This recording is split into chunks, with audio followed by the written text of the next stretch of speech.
When it comes to money, people in our society frequently inquire about your earnings. The question, "What is your net worth?" is rarely asked. Only your wealthy uncle and the CEOs of the firms you work for would speak in this manner. Jamie sold the stock options and is worth over $3 million.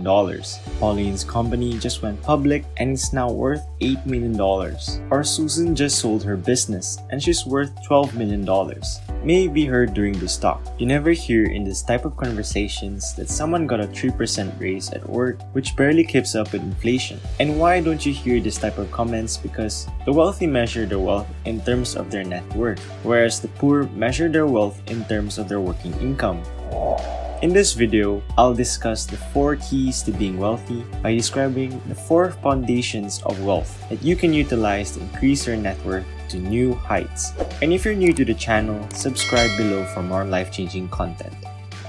Net worth, not labor income, is the true measure of wealth. It has always been and will always be. The difference between your assets and obligations is your net worth, which is a financial value for everything you own. To calculate your net worth, add up the value of everything you own, including cash investments like stocks, bonds, and real estate, the value of your business, and the value of your home. Then deduct everything you owe. Car loans, mortgage payments, debt to friends, and other liabilities are examples of liabilities, because what you possess can be turned into cash. If necessary, net worth is the ultimate measure of wealth. You cannot liquidate your working income, but you can sell your assets if you require immediate cash. As a result, net worth is a far stronger indicator of financial prosperity than pain.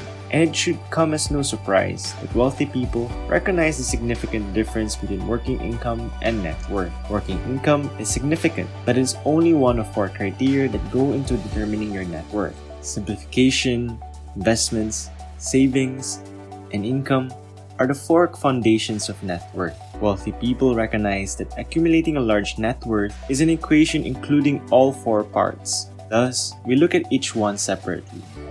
Key number 1. The foundation of true wealth is simplification.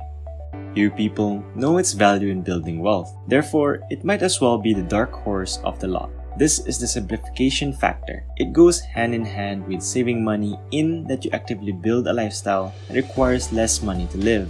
By lowering your cost of living, you can increase the amount of money you have available for investing. Let me tell you about a great story of a friend of mine named James, who used the foundation of simplification to live the life of his dreams. James made the correct decision to buy a house when he was 23 years old. James bought the house for just under $300,000 at a time, and within a decade, as the real estate market exploded, he was able to flip it for $600,000, pocketing both the original cost and profit. James debated whether to buy a similar property with his newfound wealth or utilize his $600,000 to purchase the home of his dreams. James began looking at various residences that would meet his image of a dream home, but he decided to consult his financial advisor, Samuel, before making a purchase. Samuel praised James on his successful real estate investment and suggested another option for James to consider in his case. Samuel went on to say that there were various investment vehicles giving 10% yields, and that instead of putting the $300,000 profit into a bigger home, James should consider investing it. James returned home and began to consider his next decision. If he could live off the $300,000 investment's profits, or $30,000 each year, he could theoretically quit his job and never work again. When he framed the situation in this way, it was evident that investing your money was the best option. And James is now financially independent at the age of 30. Even though James is not required to work, he prefers to take on freelance clients from time to time and spend half of the year relaxing in low-cost tropical destinations. In short, by simplifying his life, James was able to retire decades ahead of schedule and live a lifestyle that most others can only dream of. So, I guess the question is, what would it take for you to be financially happy? If you need to live in a mansion, have 3 vacation houses, own 10 cars, travel the world, and drink the finest champagne, that's okay. But understand that you've set the bar very high and it may take you a long time to reach your goal. If you don't need all these toys to be happy, on the other hand, you'll likely achieve your financial goals faster. Remember that true wealth requires all four foundations to be present. Consider driving a bus with four wheels as an example. What would the experience be like if you only had one wheel? Slow, bumpy, lots of struggle, sparks, and going in circles most likely. Is that something you've heard before? The trip is quick, smooth, direct, and relatively easy since wealthy individuals play the money game on all four wheels. The poor and most middle-class individuals play the money game on one wheel, believing that the only way to become wealthy is to earn a lot of money. They are unaware of Parkinson's law, which asserts that expenses always rise in direct proportion to income. This is how society works. You acquire a car, you make more money, and you get a better car. When you own a home, you earn more money, you may afford a larger home. Unless, of course, you're James. You generate more money and obtain a fancier pair of clothes since you have clothes. You take vacations, earn more money, and spend more money on vacations. In general, I believe you understand that as income rises, expenses nearly always rise with it. As a result, income will never be enough to produce wealth. Key number 2. The foundation of true wealth is investing. In general, the better you invest, the faster your money grows and generates more net worth.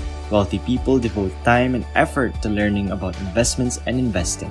They aspire to be outstanding investors, or at the very least to hire excellent investors to invest for them. Poor people believe that investing is solely for the wealthy, therefore they never learn about it and remain impoverished. Every foundation in the actual wealth paradigm is critical once again. Key number 3. The foundation of true wealth is savings. Saving is essential. You might make a lot of money, but never develop wealth if you don't save any of it. Many people's financial blueprints are pre-programmed to spend. They spend whatever money they have. They prefer immediate gratification to long-term stability. Spenders have 3 mottos. The first is, it's only money. As a result, money is a scarce resource for them. What goes around comes around is their second motto. Hopefully, because the third slogan is, sorry, I can't right now because I'm broke. It is impossible to address the next foundation of actual wealth without establishing revenue to fill the funnel and savings to maintain in there. Key number 4. The foundation of true wealth is income.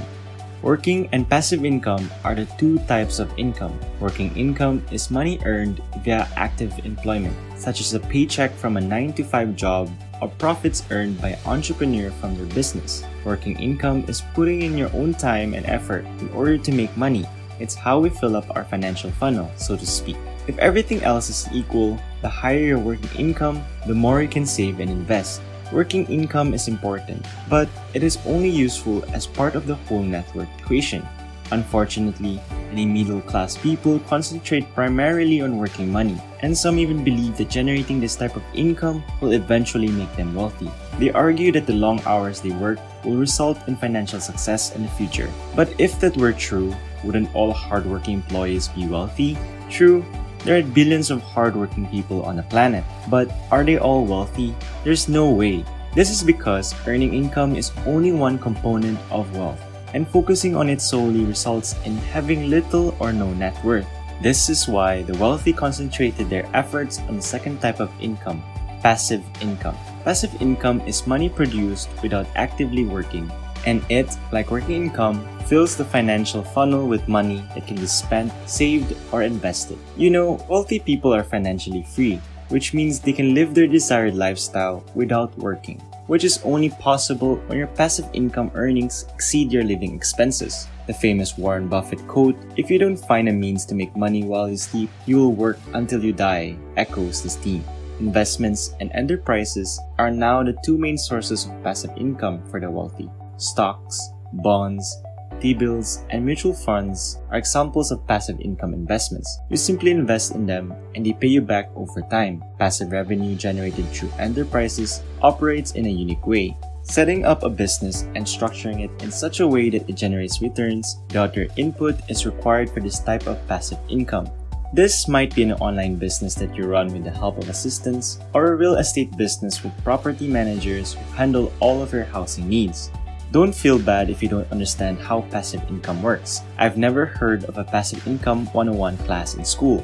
Unfortunately, education only teaches you how to find the slope of a line and how to write in cursive, but not how to produce passive income, commonly known as a real-life talent. As a result, unless you have a family member or friend who can confer passive income production methods on you, you will most likely only ever make a living wage and never achieve financial independence. So, if you want to generate actual wealth, start by determining your exact net worth. Take a piece of paper and list all your assets, then subtract all of your liabilities. Do the same activity every 90 days, and I'm confident you'll find yourself getting richer and richer each time. Because as Peter Drucker says, what isn't measured isn't managed. That's all, folks. Thank you for watching. Subscribe, like, and comment for more content. See you in the next one.